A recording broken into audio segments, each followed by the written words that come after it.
보통 목표를 세울 때요, 1위를 많이 잡잖아요. 왜 일단 3강으로 하셨나요? 제가 이제 전문가 입장에서 바라봤을 때는 국가 순위라고 하는 것이 굉장히 여러 어떤 프레임에 따라서 달라질 수가 있어요. 일부에서는 꼭 나라가 나서서 이렇게 큰 돈을 투자해야 되느냐 이런 얘기도 나와요. 왜 정부가 이렇게 나서서 할까라고 돌이켜 생각을 해보면 AI 거품론에 대해서는 좀 어떻게 생각하십니까? 지금 현재 제가 체감하는 거는 아직은 적정 지점에 도달하지 않았다라고 하는 게 클라우드 기반으로 전환이 된다면요, 국민들이 사용을 하면서 느낄 수 있는 가장 큰 차이는 뭘까요? 최근에 이제 국자원에서 화재가 나고 네, 화재 난 그랬었죠. 이후에 이것들을 얼마나 빠르게 이제 장애라든가 재난을 복구를 할 거냐.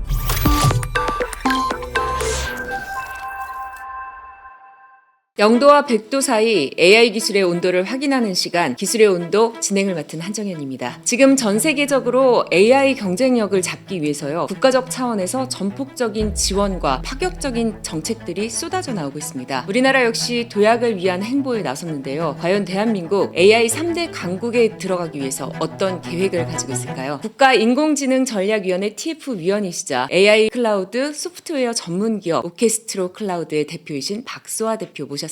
안녕하십니까? 안녕하세요. 반갑습니다. 대표님, 먼저 궁금한 게 있어요. 네. 저도 평소에 AI 활용을 조금씩 하긴 하는데요. AI 기업의 C레벨이시잖아요. 네. 어떤 때 어떻게 AI를 쓰세요? 사실 이런 공신력 있는 방송에서 제가 어떤 특정 AI 서비스를 말하면 좀 문제가 될지도 몰라서 제가 조심스럽게 말씀을 좀 드리자면, 예전에는 뭐 네이버나 뭐 포털 이런 것도 썼다 그러면 지금은 아주 자연스럽게 뭐 제미나이도 쓰고 챗GPT도 쓰고 여러 가지 어떤 AI 솔루션들을 다각적으로 이용을 좀 하고 있는 것 같고요. 특히나 저희 이제 회사에서는 작년에 1년 동안 AI 솔루션들을 써가지고 얼마나 생산성이 높아질 수 있는지 테스트도 한번 해봤는데, 그때 당시엔 5명 정도에서 한 2명 정도는 사람을 줄일 수 있겠다, 이런 얘기들을 하는 거예요. 개발자들은 어라 이러다가 내 직장이 잃는 거 아닌가 저 하는 겁나겠는데요? 두려움이 생기고, AI 자체가 굉장히 기술적으로는 좋기도 하지만 경영 전반에 걸쳐서는 굉장히 갈등도 되고 고민도 많이 되는 부분입니다. 최근 대표님께서 좋은 소식이 있었다고 들었는데요. AI 융합기술 대상에서 기업인 부분에서 대상을 차지하셨다면서요? 네, 그렇게 축하드립니다. 됐네요. 감사합니다. 네. 자, 이번 수상을 보면요, 제4차 전자정부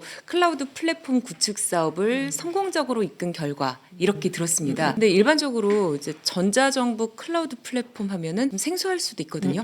어떤 프로젝트였는지 설명을 좀 해주시죠. 굉장히 오랫동안 4차에 거쳐서 단계별로 진행을 했던 사업들이고요. 아주 심플하게 말씀을 드린다 그러면 클라우드와 레가시를 좀 비교를 했을 때 서버를 하나, 둘, 셋 각자 놔두고 내가 쓰고 싶은 곳에서 각자 만드는 시스템들, 레거시 시스템이다 네. 표현을 하는데, 여러 명이 자원들을 쉐어해서 나눠서 쓰고 자원을 최적화해서 쓸 수 있도록 하는 것들이 클라우드 시스템이라고 표현을 하거든요. 정부 입장에서는 사실 그동안 클라우드를 크게 독려는 했으나 효과가 별로 없었습니다. 왜 그래서 없었을까요? 예를 들면 A라는 기관이나 B 기관이 내 시스템을 내가 갖고 싶지, 아, 옆에 예를 들면 국세청하고 관세청이 있는데 국세청 관세청한테 너네 둘이 같이 묶어서 써 라고 하면 잘 안 쓸 거잖아요. 사실 이런 부분들에 대한 것들을 계속 정책적으로 독려도 하고 클라우드 전환에 대한 정책적인 지원들을 해왔던 건데, 이제는 더 이상 저희가 레가시로 하기에는 자원도 부족하고, 그리고 더 이상 작은 자원을 가지고 큰 서비스를 할 수 없어요. 이런 AI 시대에는 더욱이 클라우드 환경으로 바뀌는 기본적인 베이스가 필요한데, 이 부분들을 전환하기 위한 어떤 초석이 되는 사업이었다고 이해를 하고 있습니다. 말씀을 듣다 보니까는 이번 프로젝트가 AI 시대로 가는 데 있어서 더 발전할 수 있는 그런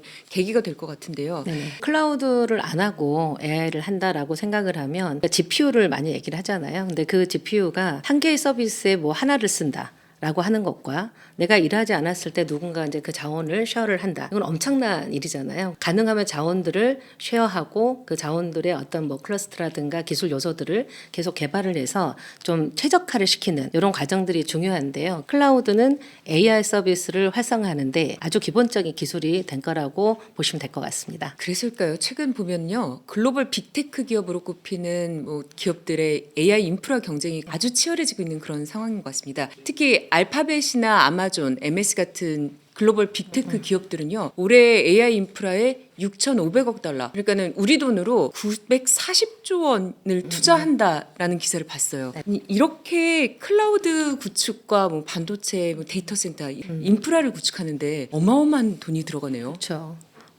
정말 이거는 또 이제 새 정부 들어서 굉장히 AI 드라이브를 걸고 있잖아요. 그래서 그 돈이 돈 같지가 않아요, 요새. 그래서 사실 AI 산업에서 경쟁력을 확보하는 것은 굉장히 중요한데요. 형태가 좀 있어요. 구글이나 마이크로소프트 같은 경우에는 AI 기업이면서도 클라우드 기업이에요. 네. 둘 다 가진 애들이죠. 그런데 제미나이라든가 코파일럿 같은 걸 자체적으로 만들어가지고 굳이 뭐 외부 서비스를 안 쓰고 자체 어떤 한도 내에서 굉장히 굿 서비스를 만들어내는 이런 형태로도 가고 있고요. 오픈 AI라든가 뭐 엔트로피, 뭐 퍼블릭시티 이런 애들은 정말 뼈를 갈아서 AI 모델을 만드는 애들이에요. 사실 이런 이제 친구들은 자기들이 클라우드 자원을 가지고 있진 않잖아요. 그래서 아마존이라든가 애저라든가 뭐 GCP 같은 어떤 다양한 클라우드들을 적극 이렇게 융합을 시켜서 앞으로도 단순하게 인프라를 엄청나게 뭐 절감을 하겠다 뭐 이런 부분이 아니라 어떤 서비스를 AI로 빨리 만들어서 대외적으로 이제 그런 수익을 낼 수 있는 이런 비즈니스로 확대를 할 건지를 굉장히 많이 고민을 하면서 합중 연합을 하고 있는 그런 양상입니다. 대표님께서 이끄신 프로젝트도 그렇고요. 우리 정부가 행정이나 공공정보 시스템에서 클라우드 전환을 지금 계속적으로 추진을 하고 있습니다. 네네.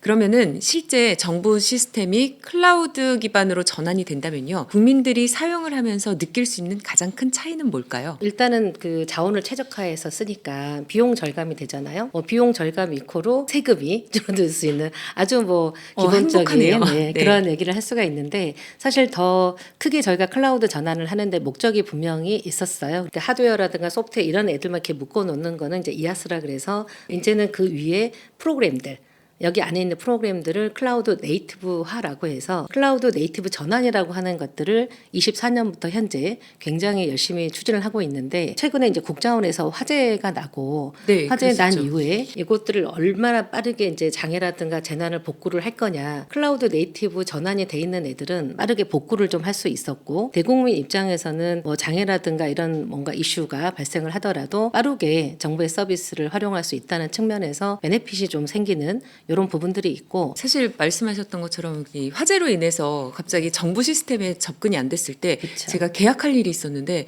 아. 이 뽑을 수가 없더라고요. 그래서 저도 상당히 당황스러웠던 당황하셨구나. 그런 네네. 기억이 있는데 이제 클라우드 시스템이 그렇게 된다면은 뭐 주말에도 그렇고 언제든 복구를 해서 빠르게 적용할 수 있겠네요. 그렇죠. 이제 본격적인 주제로 들어가기 전에 대표님께 냉정한 진단을 부탁드리겠습니다. 겁나네요. 전문가의 시선으로 보셨을 때요. 현재 정부가 AI 산업에 대해서 어느 정도의 온도로 보고 있다라고 생각하시나요?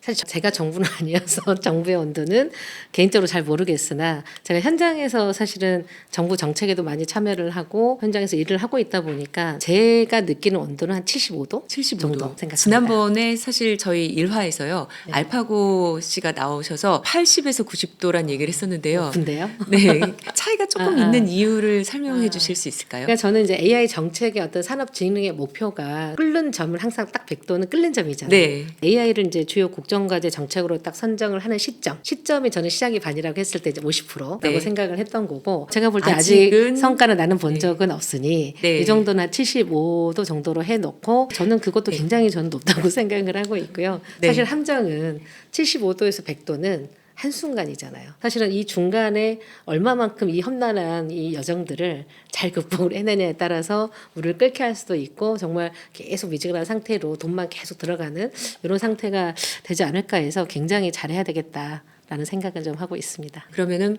보시기에 75도에서 100도를 가기 위해서 주의해야 될 거가 있으면 뭐가 있을까요? 저희가 미국이나 중국에 비해서 이제 패권에서는 조금 밀리고 있으나 뭐 격차로 놓고 본다 그러면 하나의 어떤 엘리멘 기술만 보는 게 아니고 인프라에 대한 이제 기술까지 다 봐야 되잖아요.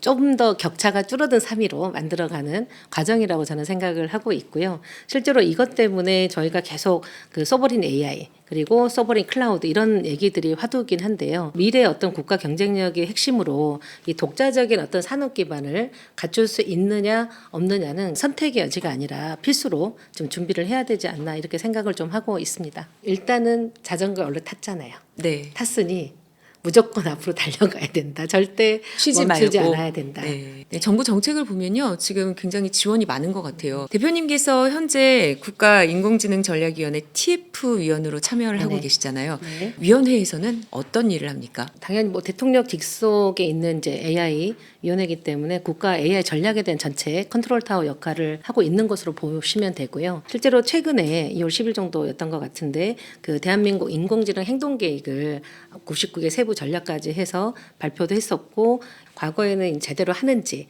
이런 부분들에 대한 것들은 관리하는 부처 말고는 알 수가 없었거든요. 그렇죠. 그런데 이번에는 네. 그거를 전부 다 공개를 했어요. 이렇게 투명하게 공개가 되면은 보는 사람들은 이렇게 되고 있구나 봐서 좋긴 하겠지만 부담스러우신 분들도 분명 장관님도 계시겠네요. 굉장히 힘드실 것 같아요. 네, 그렇겠네요.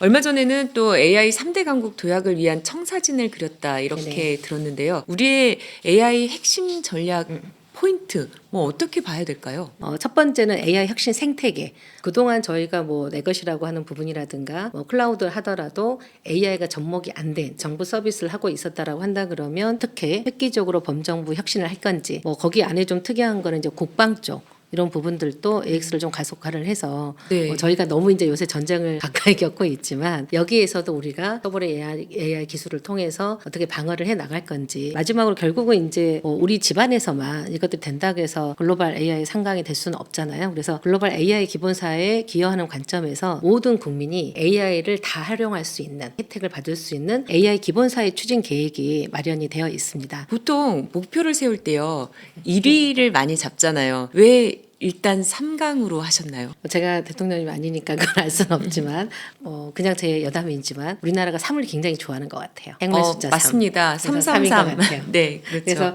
그런 부분도 있고 하지만 이제 지금 정부의 스타일이신 것 같아요. 그러니까 뭔가 굉장히 그 정책 목표를 수립을 할 때도 정말 구체적이고 실현 가능한 이런 부분들을 고려를 하지 않았을까 하는 생각이 있고 제가 이제 전문가 입장에서 바라봤을 때는 국가 순위라고 하는 것이 굉장히 여러 어떤 프레임에 따라서 달라질 수가 있어요. 분야별로 세분화가 그쵸. 되나요? 국가과학기술자문위원회에서 이제 해년마다 보고서를 만드는 게 있는데 24년 기준의 국가 경쟁력을 보면은요 미국하고 격차나 2.1년 그리고 중국하고 그리고 EU하고는 우리가 뒤처져 있는 걸로 나와요. 사실 미국이나 뭐 중국이 압도적으로 굉장히 많지만 네. 우리 이제 나라 입장에 본다 그러면 뭐 반도체 전력 그리고 데이터 센터 인프라에 관련된 여러 가지 기술들이 높은 순위를 가지고 있는 탑티어 레벨의 기술 요소들도 있잖아요. 세계 최강으로 그럼요. 불리죠. 특히 우리 지금 뭐 주식 오른 거 보시면 아시잖아요. 네, 그렇죠. 전쟁에 나도 오르는 우리 한국 주식이 그 반면을 좀 보여주고 있는데 AI 빅테크 상강이라고 하는 이미지에서는 약간 밀린 것처럼 보이지만 그 안에 이제 베이스가 되는 인프라가 되는 거기 반도체 경쟁력으로만 생각을 해도 어마무시한 잠재성을 가지고 있다고 저는 보여지고 있습니다.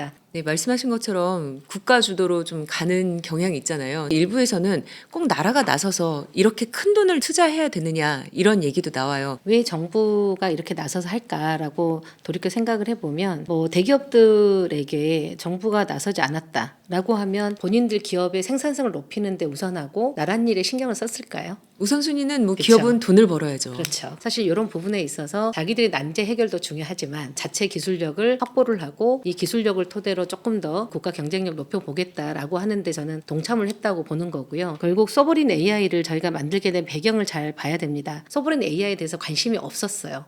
생각보다는 이전 정부까지도. 네. 근데 이 부분 이제 가시화가 됐던 가장 큰 이유는 우리가 클라우드 센터가 유럽에선 들어올 때 데이터는 절대 밖으로 못 내보내. 그래서 반드시 로컬에가 데이터 센터가 있어야 돼. 내가 구글을 쓰든 아마존을 쓰든 이런 정책들이 있습니다. 국가 데이터를 내주지 않겠다 그렇죠. 이런 거네요. 그러니까 그거는 우리 네. 땅에 있어야 돼라고 네. 하는 게 굉장히 강력한 제재를 하거든요. 데이터가 먹이에요 AI에게는. 네. 근데 그 데이터가 우리 나라 안에 굉장히 국가 보안 데이터도 있고 중요한 데이터들이 엄청나게 많잖아요. 근데 이 데이터들을 가지고 AI 모델을 만드는 데 써야 되는데 이거를 지금 다른 나라의 클라우드 위에다 올리고 다른 모델을 가지고 돌리고 한다라고 하는 거는 우리나라의 국가 보안 시설 중요한 정보 기관들의 데이터들이 그쪽에 올라가서 분석이 되는 거 상상만 해도 끔찍한 일이잖아요. 이 서버린 AI를 하고 안 하고는 국가의 보호 그리고 국가의 어떤 안위에도 굉장히 큰 영향을 미칩니다. 지금 왜 클로드하고 오픈 AI가 이렇게 미국 안에서 팽팽하게 대립을 할 것 같으세요? 누가 경쟁력을 갖고 누가 패권을 지느냐 이런 건가요? 패권도 패권이지만 사실은 클로드가 훨씬 더 의사결정력이 뛰어난 애예요. 전장에서는. 네. 이번에 그렇죠. 보니까 정확하게 타격하더라고요. 그렇죠. 그래서 앞에는 뭐 팔란티어로 되어 있었지만 그 안에 들어가 보면 클로드 모델이 거기 쓰여진 거거든요. 네. 그런데 사실 그거보다도 정부 정책에 자기는 평화주의를 원해라고 해서 전쟁에 쓰여지지 말라고 해서 그걸 빼버리겠다고 얘기를 했었잖아요. 근데 네. 사실은 빼기가 되게 어려워요. 이거는 전부 다 팔란티어 서비스 모델에 그 들어가 기반이 있는 되는 온프라미스로 건가요? 들어가 있는 모델이라. 네. 그런데 우리나라에서도 만약에 AI전이 발생을 한다. 뭐 사람이 결정하는 것보다 AI가 훨씬 더 빠르니 네. 이런 부분에 있어서 저희가 클라우드를 가져다 썼다. 그러면은 미국 중심으로 국방이 흘러가겠네요. 그럴 수도 있는 개연성이 있다라고 하는 거고요. 앞으로도 이 부분이 어디까지 도대체 투자해야 돼라고 하는 약간 비곤난자도 굉장히 많으세요. 네. 하지만 이게 없었을 때 우리가 다른 그 패권 국가들의 AI 모델을 가지고 핸들링이 된다라고 했을 때는 그 이상은 상상에 좀 맡겨야 되지 않을까. 라는 생각이 좀 듭니다. 대표님 말씀 듣다 보니까요. 무섭죠? 더 중요하다라고 정말 좀 심각하게 느끼게 됐어요. 맞습니다. 정부가 강력한 의지를 가지고서 민간하고도 같이 해보자 이런 표현들을 많이 하고 있는 것 그렇죠. 같은데요. 네. 특히 그 중에 하나가 국가대표 AI가 아닌가 싶습니다. 맞습니다. 지난해 말부터 계속해서 지금 선발을 하고 있는 걸로 알고 있는데요. 네. 지금 이걸 하는 이유는 그렇다면은 민간과 정부의 협동을 위해서인가요? 일단 24년도 초에 딥시크라고 갑자기 혜성처럼 나타났죠. 그때 상당했죠. 상당했었죠. 네. 그래서 딥시크가 나오면서 이게 뭐야라고는 했지만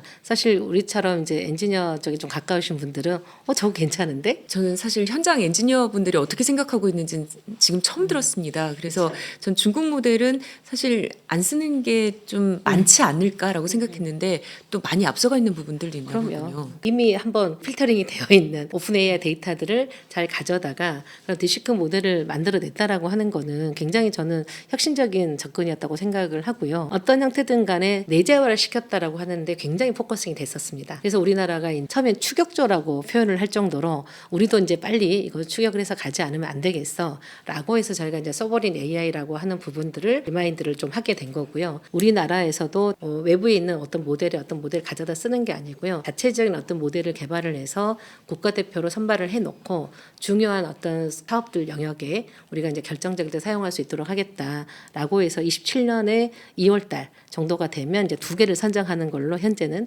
공식적으로 잡혀 있고요. 정부가 추진하고 있는 국가대표 AI가 소버린 AI다 이렇게 그렇죠. 보시면 되겠네요. 네네네.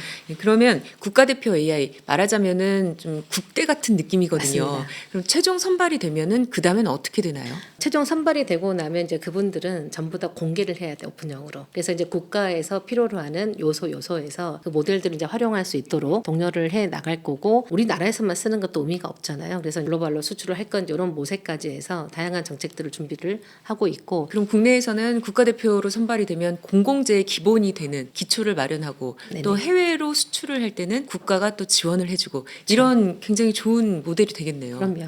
처음에 15개가 참여를 해서 열심히 이제 경합을 하다가 최근에 2군데가 떨어지고 다시 한 군데가 합류해서 지금 4명이 플레이어를 지금 하고 있는 상황이고요. 이 모든 것의 시작은 AI 활성화잖아요. 그래서 시너지를 내는 방법과 많이 참여할 수 있는 방안들 과기부가 굉장히 많이 고민을 하고 있는 걸로 알고 있습니다. 네. 또 돈도 엄청나게 투자를 하고 있기 때문에요. 실제로 참여를 해서 저희가 첫 해 연도에 제공한 전체 비용을 보면 정부가 DPU 자원에 대해서 한 1,576억 원 정도 네. 투자를 하고 있고요.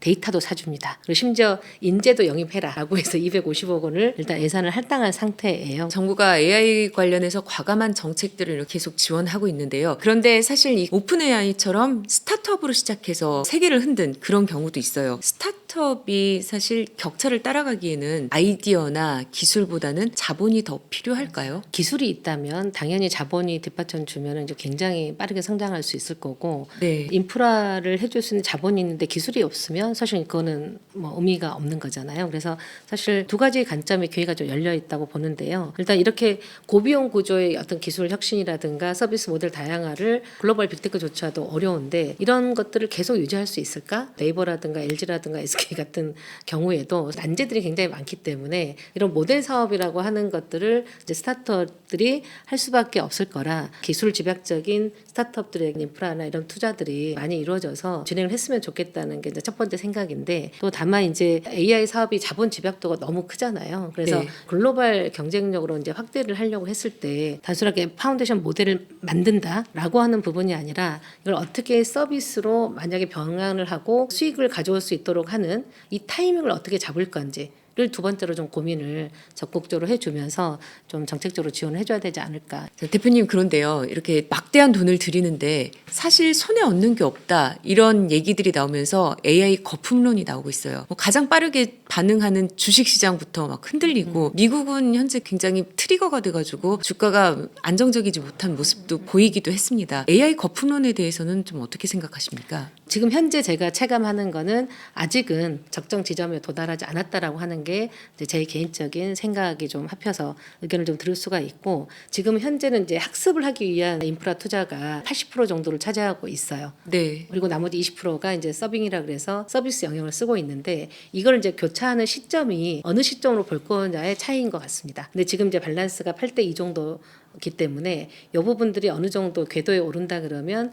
30대 70. 이 정도로 된다면 자원도 굉장히 최적화해서 쓸 수 있는 시기가 도래를 하거든요. 요 관점이 변하는 타이밍, 요게 이제 투자가 적정한 수준으로 내려올 수 있는 타이밍이라고 보고 있기 때문에 이게 이제 우리나라는 투자가 시작된 지가 사실 얼마 안 됐습니다. 이쯤에서 또 고민이 되는 부분이 있어요. 기술이 향해야 되는 방향. 아까 잠깐 말씀하셨지만은 네, 소외계층이 없어야 된다라고 하셨잖아요.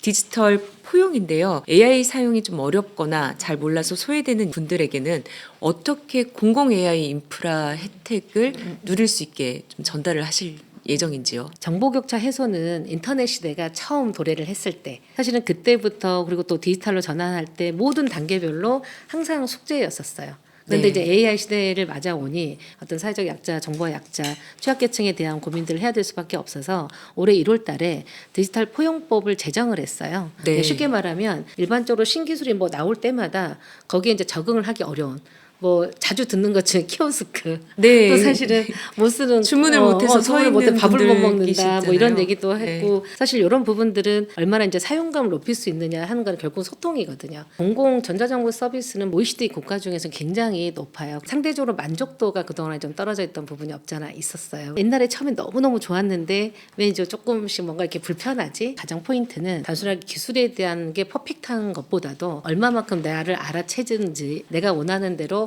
버튼이 여기 있었네? 아니면 내가 이때 딱 들으면 어떻게 알았지? 과거에도 했었지만 AI가 됨으로써 조금 더 나만의 AI 서비스를 해준다 그러면 감동으로 봐주는 정도는 돼줘야지 정책에 대해서 받아들이지 않을까. 또 이런 이제 AI 서비스 이용하는 데는 사실 비용 문제가 발생을 할 수가 있잖아요. 저만 하더라도 지금 뭐 PC 그 모바일에가 그렇죠. 한 네. 7개를 주로 쓰는 애들이 이제 한 통에다 묶어놨는데, 사용료로 따진다 그러면 지금 통신비하고 비교가 안 됩니다. 네. 그러다 보면은 이제 나중에는 디지털 사용이 세금처럼 그렇게 맞아요. 나가지 않을까라는 생각도 드네요. 저는 벌써 그렇게 느끼고 있어요. 네, 생각보다 벌써 그렇게 생각을 옛날에는 하시는군요. 인터넷 네. 비용을 당연히 지불한다고 생각을 하는 걸로 이제 딱 전환이 됐는데, 그렇죠. 이제는 AI 서비스를 하는데 매달 뭐 20불, 25불씩 내는 게 이거를 내가 아무렇지도 않게 쓰고 있네. 말씀을 듣다 보니까요. 국민들의 인식도 좀 변화가 있어야 될 것 그렇죠. 같아요. 네. AI를 사용하려면은 비용이 조금 드는구나. 이 정도는 이해할 수 있어야 되는데 저는 제일 그 좋았던 워딩 중에 하나가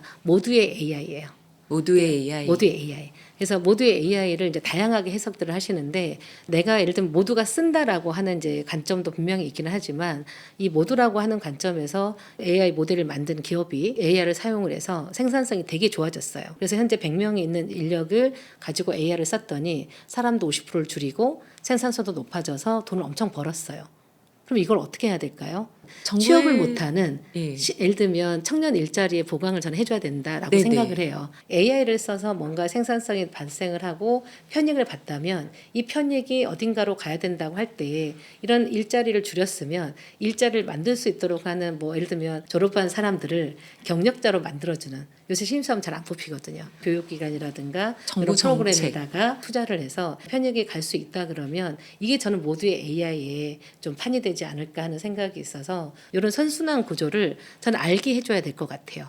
이렇게 단순히 개발을 하고 뭐 사용하세요 하는 걸 넘어서 새롭고 편리한 기술에서 소외되는 사람이 없도록 한다면은 AI 시대의 온도도 좀 따뜻해지지 않을까 이런 그렇죠. 생각도 하게 됩니다. 대표님 그러면요. 공공 분야에서 AI로 전환할 때 가장 중요한 과제가 있다라면은 뭐를 꼽으시겠어요? 기존의 IT 인프라를 중심으로 정부 서비스를 했었을 때와는 조금 더 민간과 어떤 협업이 되게 중요하다는 생각이 좀 들어요. 그래서 민간의 어떤 이제 이미 있는 서비스들, 우리 뭐 메일도 맨날 쓰고 거기에다가 뭐 결제 같은 거 맨날 하잖아요. 이미 정부에서 민간이 만들어 놓은 것들을 온라인을 시킬 수 있는 것들은 가능하면 좀 결합을 해서 사용을 하면 어떨까. 굉장히 효율적입니다. 민관 네. 합동으로 한다는 그렇죠. 것은요. 결국 AI 공공 전환의 핵심은 또 얼마나 빠르게 가느냐가 아니라 얼마나 세심하게 잘 가느냐가 아닐까 싶습니다. 벌써 마지막 질문까지 왔습니다. 대표님께 이번에도 전문가의 시각으로 객관적으로 판단을 해주셨으면 합니다. 우리나라 AI 사업의 온도 앞으로 얼마나 더 뜨거워질까요?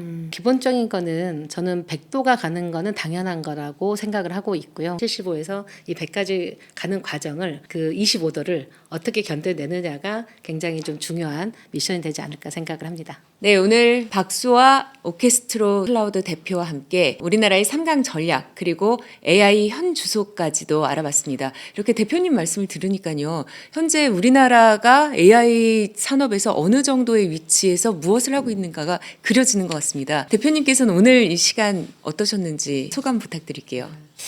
사실 이제 시청자분들께서 어떻게 느꼈을지 좀 궁금하긴 한데요. 사실 AI 말을 하면 굉장히 기술적인 요소라고 느껴져가지고 어렵잖아요. 그래서 사실 정부나 뭐 산업 분야에서도 쉽게 이게 바로 AI야라고 하는 것들을 좀 잘 더 전파도 해야 되겠다 이런 생각도 잠깐 들었고, 특히 저는 이제 공공 분야에 있으니까 공공 사업에서도 뭔가 대국민이 느껴질 수 있는 여러 가지 내용들을 조금 더 확대 전파를 해야 되지 않을까 이런 생각이 좀 들었습니다. 현재 우리나라 AI 산업 글로벌 빅테크와는 분명히 격차가 있는 것은 맞습니다. 하지만은 우리나라 세계 최고 수준의 반도체 제조 역량을 갖췄고요. 또 정부가 이렇게 뒷받침을 해주는 정책과 지원을 준다면은 앞으로 대한민국이 세계 AI 3강에 들어가는 거 쉽게 되지도 않을까 하는 기대를 가져봅니다. 오늘 기술의 온도 순서는 여기까지입니다. 다음 시간에도 재미있는 기술 이야기로 돌아오겠습니다. 고맙습니다. 고맙습니다. 감사합니다.